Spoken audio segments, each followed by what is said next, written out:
Bijapur today news live.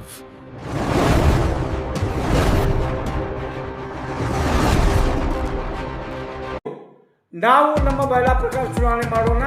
ಪ್ರತಿಯೊಬ್ಬ Muslim Aadhaar card ತಗೊಂಡ್ಬಂದು voting ಮಾಡುವುದು, ಚುನಾವಣೆಯನ್ನು ಬಹಿಷ್ಕರಿಸುವುದರ ಮೂಲಕ ನ್ಯಾಯಸಮ್ಮತ ಚುನಾವಣೆಗೆ ಆಗ್ರಹಿಸಬೇಕಾಗಿದೆ.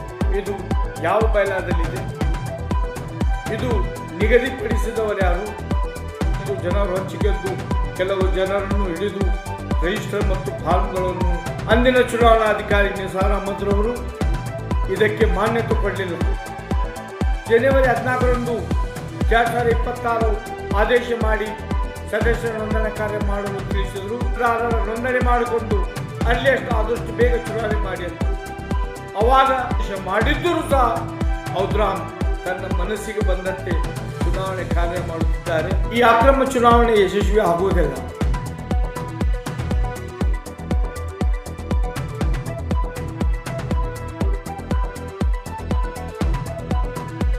ಅಂಜುಮನ್ ಸಂಸ್ಥೆಗೆ ಮುದ್ದೇಬಿಹಾಳ್ ನಗರದ ಪ್ರತಿಯೊಬ್ಬ ಮುಸ್ಲಿಂನು ಮತದಾರ. ಆದರೆ ನಾಳೆ ನಡೆಯುತ್ತಿರುವ ಚುನಾವಣೆಯಲ್ಲಿ ಕೇವಲ 2ರಿಂದ 2.5 ಸಾವಿರ ಮತದಾರರಿಂದ ಚುನಾವಣೆ ನಡೆಸ್ತಾ ಇದ್ದಾರೆ. ಈ ಕುರಿತು ನ್ಯಾಯವಾದಿ ಕೆಎಂ ರಿಸಾಲ್ದಾರ್ ಅವರು ಬೇಸರ ವ್ಯಕ್ತಪಡಿಸಿದ್ದಾರೆ.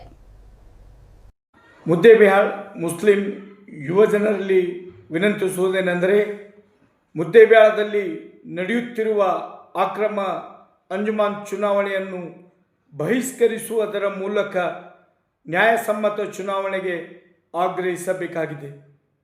ಯಾಕಂದರೆ ಕರ್ನಾಟಕ ರಾಜ್ಯ ವಕಫ್ ಮಂಡಳಿಯ ಆದೇಶದಂತೆ ಈ ಚುನಾವಣೆ ನಡೆಯುತ್ತಿಲ್ಲ. ನಮ್ಮ ಬಯಲಾ ಪ್ರಕಾರ ಈ ಚುನಾವಣೆ ನಡೆಯುತ್ತಿಲ್ಲ. ಇದರಲ್ಲಿ ಸ್ವಾರ್ಥ ಮತ್ತು ರಾಜಕೀಯ ವ್ಯಕ್ತಿಗಳ ಕೈವಾಡವಿದೆ. ಅಂಜುಮನ್ ಇಸ್ಲಾಂ ಕಮಿಟಿಯ ಚುನಾವಣೆ ನಮ್ಮ ಬಯಲಾ ಪ್ರಕಾರ ಮುದ್ದೇಬಿಹಾಳ್ ನಗರದ ರವಾಸಿಯಾಗಿರಬೇಕು. ಆತನು ಪ್ರವಾಸಿಯಾಗಿದ್ದರೆ ಚುನಾವಣೆಗೆ ಸ್ಪರ್ಧಿಸಲು ಅವಕಾಶ ಇದೆ. ಇಲ್ಲಿ 10,000 ರೂಪಾಯಿ ಹಣ ಕೊಟ್ಟು ಚುನಾವಣೆಗೆ ಸ್ಪರ್ಧಿಸಲು ಹೇಳಿದ್ದಾರೆ. ಇದು ಯಾವ ಬಯಲಾದಲ್ಲಿದೆ? ಇದು ನಿಗದಿಪಡಿಸಿದವರು ಯಾರು? ಕೇವಲ ಹಣವಂತರೇ ಈ ಚುನಾವಣೆಗೆ ನಿಲ್ಲಬೇಕಾ? ಜನಸಾಮಾನ್ಯರು, ಬಡವರು ಚುನಾವಣೆ ನಿಲ್ಲಲು ಅವಕಾಶ ಇಲ್ಲವೇ? ಇಂಥ ಒಂದು ವ್ಯವಸ್ಥೆ ರೂಪಿಸಿರುವ ಚುನಾವಣಾಧಿಕಾರಿ ಔದ್ರಾಮ್ ಮತ್ತು ಸದಸ್ಯ ನೋಂದಣಾಧಿಕಾರಿ ಶ್ರೀಮತಿ ತಬಸ್ಸುಮ್ ಇವರ ಸ್ವಯಂ ಪ್ರೇರಿತ ನಿರ್ಧಾರವನ್ನು ಜನರು ಒಪ್ಪಿದ್ದಾದರೂ ಹೇಗೆ?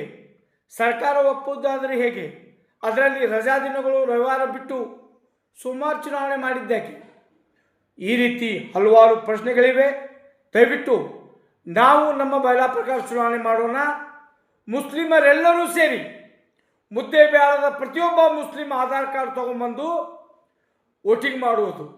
ಮುದ್ದೇಬಿಹಾಳದ ಪ್ರತಿಯೊಬ್ಬ ಮುಸ್ಲಿಂ ಪ್ರಜೆ ಮತದಾನದ ಹಕ್ಕು ಪಡೆದಿದ್ದಾರೆ. ಯಾಕೆ?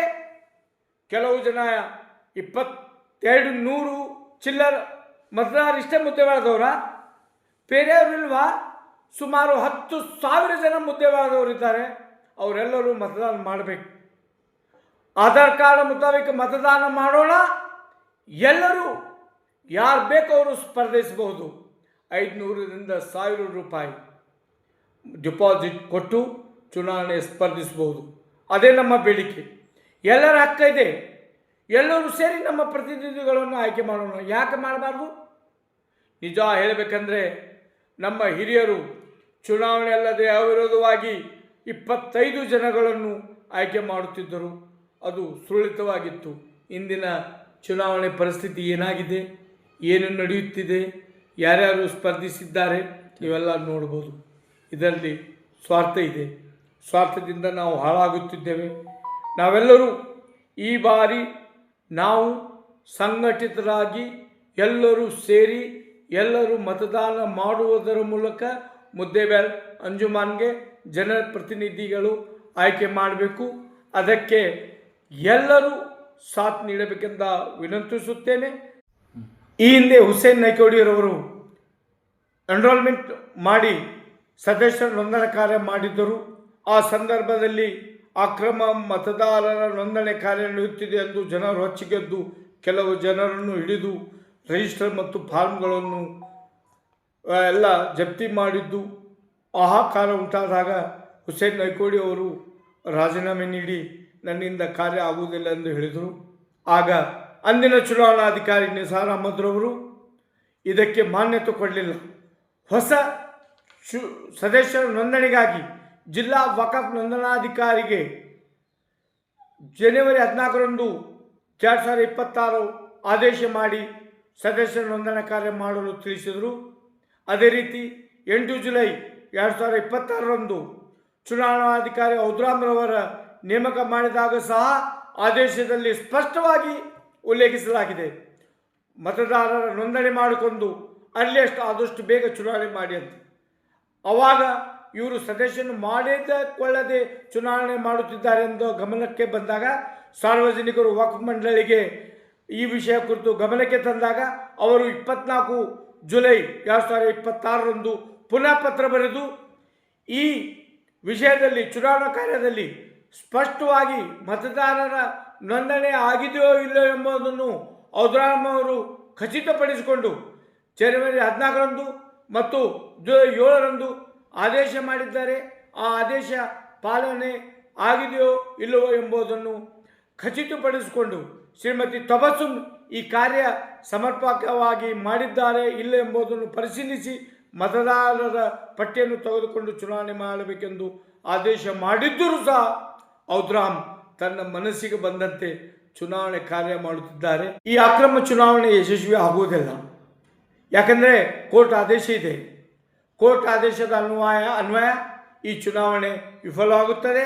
ಮುಂಬರುವ ದಿನಮಾನಗಳಲ್ಲಿ ಮುದ್ದೆಬೇಳದ ಎಲ್ಲ ಜನರು ಮತದಾನ ಮಾಡುವುದರ ಮೂಲಕ ಎಷ್ಟು ಜನ ಬೇಕೋ ಅಷ್ಟು ಜನ ಸ್ಪರ್ಧಿಸಬಹುದು. ಆವಾಗ ಈ ಅಂಜುಮಾನ್ ಇಸ್ಲಾಂ ಕಮಿಟಿಗೆ ದಕ್ಷ ಮತ್ತು ಪ್ರಾಮಾಣಿಕ ಯುವಜನರ ಮತ್ತು ಹಿರಿಯರ ನೇತೃತ್ವದಲ್ಲಿ ಅಂಜುಮಾನ್ ಸಮಿತಿ ರಚನೆ ಮಾಡುವುದರ ಮೂಲಕ ಅಂಜುಮಾನ್ ಅಭಿವೃದ್ಧಿಗಾಗಿ ಎಲ್ಲರೂ ಹೋರಾಟ ಮಾಡೋಣೆಂದು ಈ ಮೂಲಕ ಕರೆ ನೀಡಲಾಗಿದೆ. ನೀವಿನ್ನೂ ನಮ್ಮ ಚಾನೆಲ್ಗೆ ಸಬ್ಸ್ಕ್ರೈಬ್ ಆಗಿಲ್ಲ ಅಂದ್ರೆ ಈಗಲೇ ಸಬ್ಸ್ಕ್ರೈಬ್ ಆಗಿ ಪಕ್ಕದಲ್ಲಿರೋ ಬೆಲ್ ಐಕನ್ ಒತ್ತಿ ಕ್ಷಣ ಕ್ಷಣದ ಸುದ್ದಿಗಾಗಿ ನೋಡ್ತಾ ಇರಿ ವಿಜಾಪುರ ಟುಡೇ ನ್ಯೂಸ್. ಇದು ಸತ್ಯದ ದಾರಿ, ಜನಪರ.